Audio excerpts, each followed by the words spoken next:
Hi, everyone. Welcome back as I head into chapter 5. This chapter brings changes for me. It brings me back into my hometown, which is why I chose the song Small Town by John Mellencamp.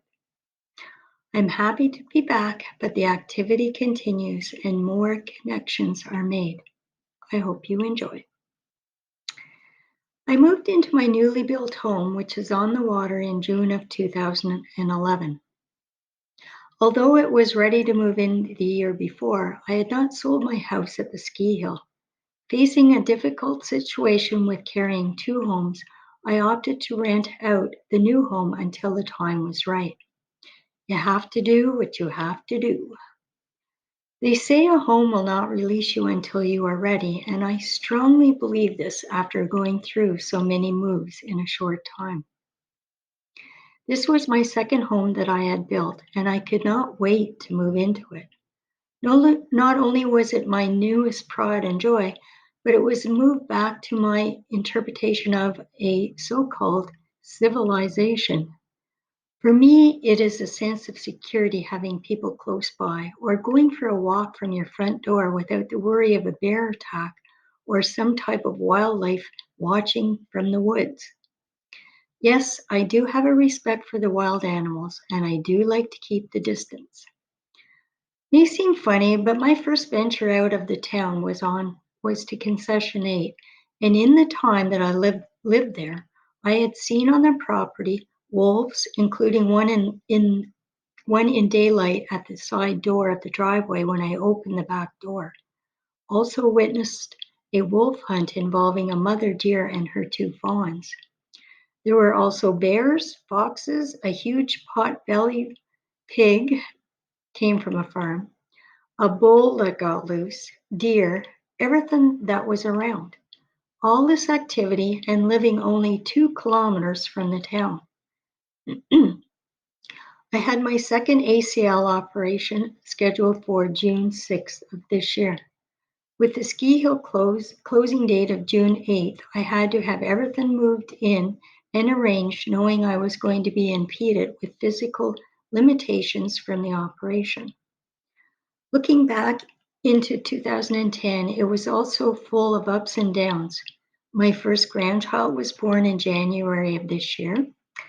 I was building the new house on the water in town.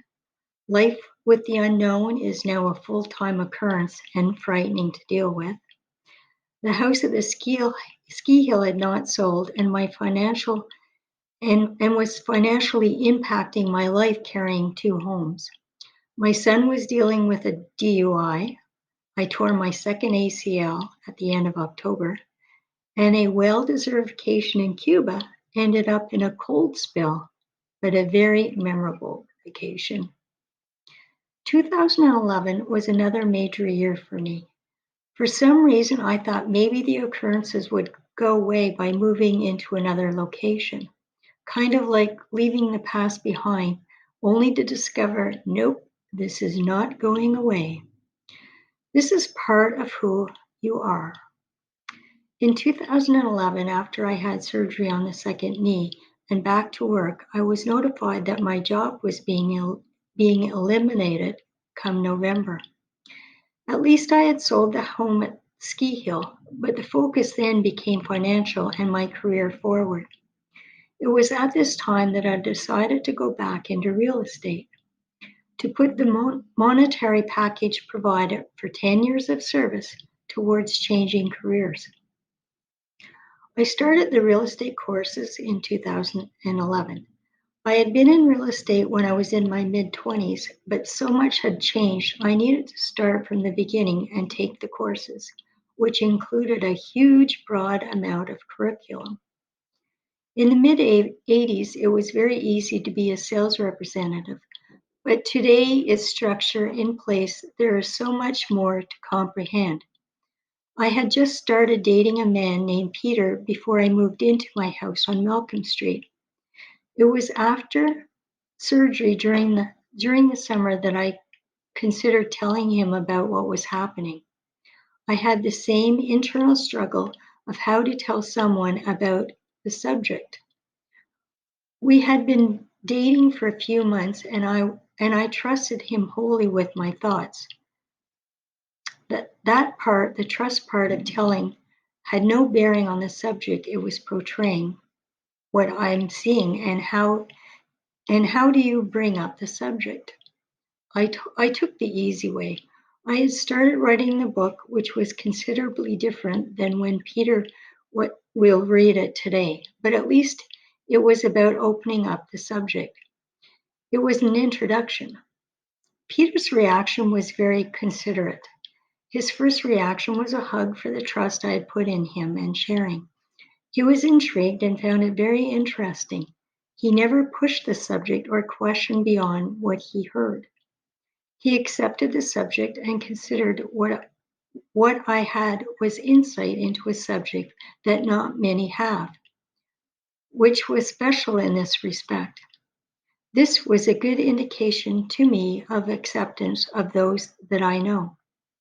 Now I just have to get it all out in a book. With Peter being part of my life, it introduced many different observations that had been brought forward. These observations are very well noted. The first was seeing an unknown lady at his house and in the morning versus at night. She came back more than once, and the second time was also a fascinating observation that I will discuss. Then there was a spirit that appeared more than once when Peter was not with me, who looked just like him, but with a notable difference. It started with the visit at Peter's home. This occurrence is also one of the most noted and memorable. The beginning took place at the home of Peter's in Canada. I woke early in the morning when the sunlight was first starting to appear, but the birds were not chirping. It was her presence that woke me. On the left side of the bed, close to the bottom, I watched as an old lady, which I described as Maud's Ma off of the Golden Girls. She just looked like her. She was short, less than 5 feet, and her hair done the same way. Gray hair cut short with a perm or curls. She did not wear glasses. She was wearing a dress with a sweater. She appeared in color as a full figured standing on the floor. She was not looking at me or Peter, nor was she aware that I was looking at her. She was staring out the bedroom door that was open. I was fascinated by this happening. It was one of the rare occurrences that happened in the wee hours of the morning before the sun came up and the birds started their ritual. It was also the detail of what I was looking at and thinking right away, you look like Ma off the Golden Girls. This is neat in the respect that those who know this character on the show can now relate to what I saw. I would say this happened in the early or late summer of 2011. I had asked Peter if he knew the previous owners, which he did not. I don't think I had discussed with Peter what was happening when this occurrence had happened, but I did want to know if he had a connection with this visitor. He confirmed he did not. She appeared again in this home on Mellencamp on January 3rd, 2012, before I moved to the investment property. I wrote about this occurrence on a calendar. This is interesting in itself, seeing the same spirit in two different locations. When she appeared in my home, it was quite the happening. She appeared as a full figure standing on the ground, but I could only see the upper body from my view. She was in color, but I could see through her, the same as she appeared at Peter's. When I woke, I blurted out the words, "You scared me." She obviously took notice of my reaction and words because what I'm about to say was something different. She moved in a split second right before me. As I'm staring, I'm thinking to myself, what just happened? What I realized as I'm still watching her is that she moved, but became smaller. She went from a full figure to a small full figure in a split second. What I concluded as I'm watching her was that she actually moved back or away from me. What I saw was unreal because her movement happened so quickly. From my observations, the movement itself appeared to be mechanical, and it happened so quickly. The movement described would be like hitting a projector and seeing the image move. That description is sort of fits the mechanical movement that I saw, but not the difference in the visual size. When I fell back to sleep, she came back shortly after in a different location, which was closer to the wall. I did not say a word, just watched. I should have said something because I do think that they are aware of being in my presence. I should have said something because I do think that they are aware of being in my presence, but they are definitely not expecting someone to discover them or see them. I have noted this over time, not just with this occurrence, but with many others. I recognized her again when she appeared many months later after I'd moved back from the investment property. So this would be after November of 2013. Again, I did not say a word, just watched her. The next occurrence that I will talk about I associate with Peter, and that is because the spirit that visited looks just like Peter. I have noticed him at least twice, but none of those times was I in the company of Peter. I actually told Peter about these occurrences, to which he replied that he felt a strong spiritual connection between him and I. I also felt the same connection. The first time the spirit that looked like Peter appeared is described like this. I was facing the patio door in my room when I opened my eyes from my sleep and saw a whitish gray figure that had detail looking at me. He appeared to be standing on the floor and is tall, but he is also leaning into the bed with his hands on the edge of the bed looking at me. I'm startled by this figure and let out a gasp of air. He looks just like Peter with his noticeable thick cheekbone structure, but the main difference is that this spirit has loose curly hair and a lot of it. Sorry, Peter, I guess you only wish. He then dissolves. The next occurrence was taken with a noticeable observation. I blurted out the name Peter almost at the same time as I'm coming out of my sleep. I noticed when I called out the name Peter, I found this spirit staring at me. In this case, the name Peter was actually called out before I opened my eyes, but I did see him looking at me. He was no more than 2 feet in front of my head. It was only his head that I was looking at this time. The time before it was from the waist up. His view would be slightly looking down at me and staring straight at me. In this occurrence, it was a spirit that I personally named Peter. The reason I call him Peter is because he looked very much like the person I was involved with. The spirit appeared more than once, but both times there was no color, only a gray shadow look that I could make out features. He looked very much like Peter with strong facial bone structure and high cheekbones. There was one distinct feature that was different. The entity had longer curly hair and lots more of it. I was wondering after seeing the spirit if a living person could have a spirit within them that comes and goes outside their body. Maybe this is what my spirit does as well, only I'm able to capture visually some of these occurrences. Just don't know, but it is a thought. Maybe there is also truth to the saying that you are spiritually connected. These are two observations which I have taken notice of. The first is the closeness of the spirit that brings me out of my sleep. When I think of it, I'm in a sleep with no awareness of my surroundings. Then I suddenly wake out of this state of sleep, unconsciously to full consciousness, eyes wide open and aware of everything around me and seeing the image that is in my room. I find that the physically closer the image is to my head, the more threatened I feel and the higher my alertness becomes. There are other factors that also put me on high alert, such as seeing the wolf. So not only the closeness is more threatening, but I'm also assessing the situation as soon as I open my eyes. The closeness of a spirit does have an effect on how quickly my reaction is of becoming aware. The other observation is over time my sleep pattern has changed, making my alertness to the situation much quicker to the point of almost instant. It is like a noticeable stage that was present in the beginning, but now the gap is closing in. This stage has to do with coming out of my sleep.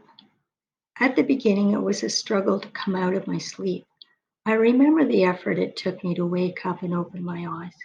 Today, it is like an automatic reflex. I just bounce into alertness instantly. I don't know what brings me out of my unconsciousness state of sleep. I suspect it is the sense of awareness of what is around me that can trigger this. But what if it is through my sleep that I'm communicating? There could be some form of communication between my sleep and visually seeing them. I would not say this is true for all, but some of these occurrences do fit into this observation. What about waking up to find me sitting up in the bed with the spirit just leaving beside me? That was a couple chapters ago. I don't recall physically getting to the point of sitting up in the bed. I don't recall taking or having any conversation with this spirit. Maybe it was the same as waking and seeing Peter's face. I was already communicating before I came out of my sleep, and when I was prompted or made the connection between sleep and the full consciousness, I was able to see them.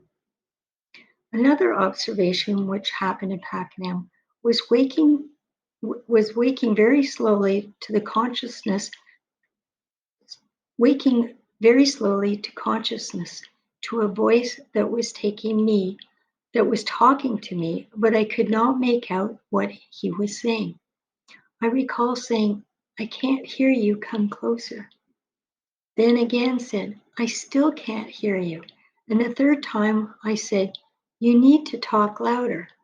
I was hearing a muffled male voice which seemed far away. As it did get closer, it was becoming clearer, but I could not make it out. By the third time, I was just coming out of my sleep and all was lost. I don't think this was a dream because of the slow way I was coming out of unconsciousness and still hearing and reacting to what is going on. If this would have happened in the earlier days, I would not associate it with today's observations. I would have just let it slip out of my mind without questioning why. Today it is highlighted because of all that is taking place. It could very well be nothing, but it might explain what is happening between the states of unconscious sleep to the consciousness. I'm always trying to associate or connect what I'm seeing to a person or a place or thing. The occurrences usually happen that night or within a few days, but this statement I'm still trying to confirm. So let's say each occurrence I try to associate to the same day or within a few days back. I had a girls get together at a restaurant outside on the patio along the Mississippi River in Carleton Place in July of 2011. There were four of us. At some point, I had gotten up and went inside to use the washroom, which was the only time I was in the building other than entering and exiting. The next visitor I had at night was the figure of a man that had reddish dark hair with a long, lighter reddish facial sideburns that were thick and bushy. The sideburns were sculpted away from his hairline into the front of his face. I associated this visitor with the restaurant. The restaurant was over 100 years old, over 100-year-old brick building. I don't know what it was used for in the past. The man's look, I was an older time period. I suppose I could research the site and see if there were pictures or just the history that might confirm the connection. Other than doing this, it was the look of the man's face that made the connection. He also appeared in color, not a shadow. It was like he appeared as a picture. When this happens, it's as if he is not in the room. I'm only seeing a part of him. In this case, mainly just the head. At some point in this house, my son was entertaining a small group of youngsters his age. They were in the basement of the home, but you could hear them break out into laughter every once in a while. I was on the top floor in bed. That night, I saw two different spirits. Both were young. I would say in their late teens. In the first occurrence, I woke to the vision of a young girl that was standing by the wall right beside the door going into the closet. I was lying on my left side facing her. She was about 6 feet away from me. I would estimate her height at about 5 feet or somewhere around this. She had long dark hair that was parted in the middle and it fell in front of her face so that you could not see all of her face. She just looked at me and I just stared back. I said nothing.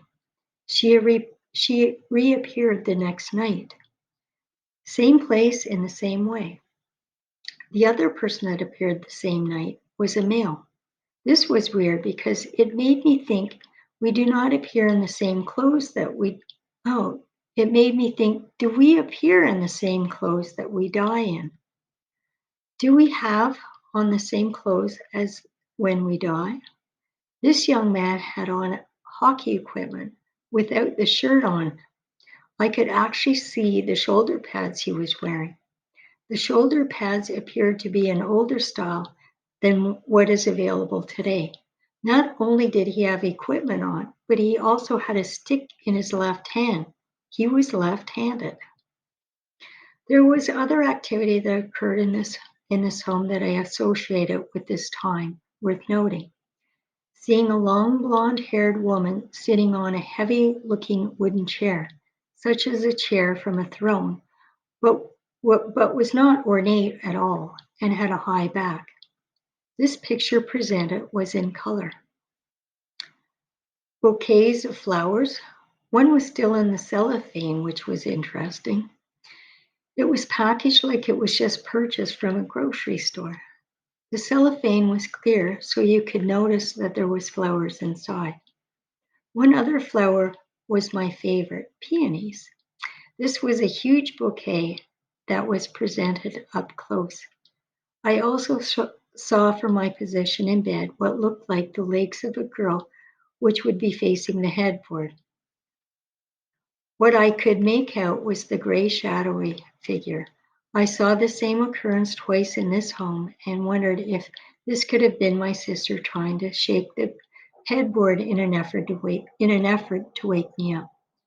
Both dissipated quickly so that I could not get more information than this. The same occurrence happened again in the investment property. There were also many visions of or visitations of cats. From getting the sense of feeling them on the bed to waking up and seeing them jumping off the bed. I can't count the number of times that I've seen a cat. There were so many. I watched and followed a few of their movements as they jumped off the bed. It's funny that I now notice my cat that lives with me at one time did spend some time on my bed, but he no longer comes into the room unless it is in the morning to wake me up. There was a time I could sense a presence, but did not see anything. It was the scent of perfume that caught my attention. The perfume had a very strong odor that lingered. It also happened more than once, but both times were the same distinct odor. I had another occurrence with the man in the dark jacket, which is very tall, at the side of my bed above my head level.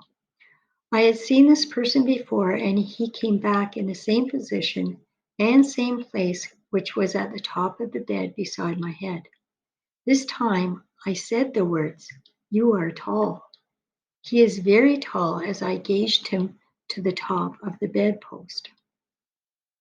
When I was living at my new home on the water, I recall going for a for a visit to my best friend, which brought awareness to an occasion that happened at the ski hill, and how I made the connection, but many months later, which I need to tell. I had a visit from two males at the same time while living at the ski hill. The male that stood in front was younger and smaller in size than the one behind him. They were in color and life size, not as a real person as some have appeared, but a see-through image that looks real. If at night when you look into the glass shower and see your reflection, this is a close description of what I'm seeing. In the shower, you can see the color and see the image clearly, but you can also see through to the wall. Something to this effect. This is this is the majority of what appears, but they all can vary from this one description. I recall thinking to myself, is is what I'm seeing a father and son? When I saw this, I had no idea of why or where this encounter was picked up. It was strange enough in that there are two males, not one. The connection hit me with shock sometime later in the fall of 2011, and this is how the story goes. There is a friend of mine that we and others try to keep in touch with by walking together throughout the year. There were a few times that we met in the village of the ski hill for walks. Living at the ski hill and her close by made it convenient for walks in the village. At the edge of the village is a graveyard. If we walked, we if we wanted, we could walk through the graveyard on the road, which exited at the other end. This we did do occasionally. I would say a year later, from seeing the two males, that I was visiting another. I would say a year later, from seeing the two males, that I was visiting another friend in the Ashton area. It was early in the fall of 2011. When I left the house, the sun had already set and it was dark out. At the time, the lights on Highway number 7 and Dwyer Hill Road had been rerouted to another close by location due to the extension of 4 lanes on Highway 7. As I approached the new stoplight at the intersection, it was red. While I was stopped, I was looking down, fiddling with something in my purse. When I looked up and the light had turned when I looked up, the light had already turned green. Just as I was ready to move forward, I watched in disbelief as an 18-wheeler truck went sailing through on his red light. I was stunned at what had just happened and the timing of the situation. I felt like I had just escaped a really bad situation. The next day, I was talking with this friend that I had gone on walks through the cemetery in Pakenham. She said, "Funny you should mention that. I was I was talking with another friend of mine, and the same thing happened with her." She was also stunned at the thought of what was just avoided.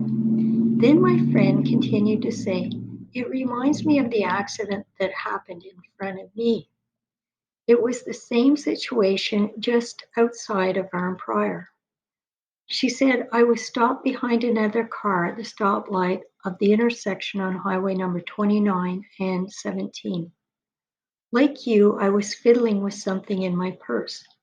When I looked up, the light was green and the vehicle in front of me had already started through the intersection. He was struck by a vehicle going through the red light. It was a man and his son from the village, and they were both killed instantly. I was there at the scene, but there was nothing I could do." After hearing her story, I wondered if that man and son I had seen on that one occasion was connected with my friend and walking through the graveyard in the village. I never did confirm with this friend the names of the father and son killed in the accident, or even if they were buried in this graveyard that we had gone through, but I suspect that this was the connection. Even after all this came together, I still think back to when this man presented his son and wondered the following. The father of the 2 Mills was presenting his son. I could tell this by the way he was holding his shoulders and positioning himself behind him. Both were looking at me. He knew I was looking at them both, but but why would he even come and be in my room? What makes them attracted to me, and how am I presented to them? Are they looking at me in my bed with my cover up? Do they know I'm sleeping and then awaken to their presence? Am I presenting the way I am in bed? Does my bed appear as part of me? Why do they visit? Sometimes I think I might be presented differently than another person, but I don't understand how. Maybe I have a light around me or something that makes me stand out, like the woman I saw at the church when I was a child, who had a white glow around her. Possibly something that might attract these spirits to me. Maybe I'm totally wrong with my thinking. What I do believe is that there is life after death. For me, there is no doubt there is a spiritual world. Whether it is, whether it is, where it is, I don't know, but it is common for us to be visited by spirits, and they do exist in our world. I will probably never know the reason, I ask myself. Why me? Some of these reasons that I think might be a possibility could be physically, mental/mind, environmentally, emotionally, or spiritually. All reasons could potentially be associated with a connection. How do you even attempt researching these identifiers? In the new house on the water, where there was a visit that made itself known by footsteps. My home has hardwood floor has sorry. My home has hardwood floors upstairs and down. At some point, I guess there is a drastic change. It's oh, seemed time to quit. At some time, at some point, I guess there is a drastic change in the weather. The floors were ultra sensitive when walking on them. I don't know, should I try that again? At some point, I guess, when there is a drastic change in the weather, the floors were ultra sensitive when walking on them. You could hear the sound of each step. For a short time, I was woken around 4 o'clock in the morning, and I'm talking more than twice, with someone moving from the hallway into my bedroom in front of my bed and stopped at the bathroom door. My eyes would pop open wide at this sound around the same time of 4 o'clock or shortly after. Peter was there this one time, and I tried to wake him by tapping him to get his attention, but he was in a sound sleep. It would be interesting to know if someone else sees what I'm seeing or hears what I'm hearing. This also happened because of the floors being sensitive. It could very well happen more often without me hearing, but the sensitive floors gave this one away. And I'm glad that's the end of this chapter because I need a huge break. Thanks everyone for tuning in, and we'll be in touch with the next one soon. Bye.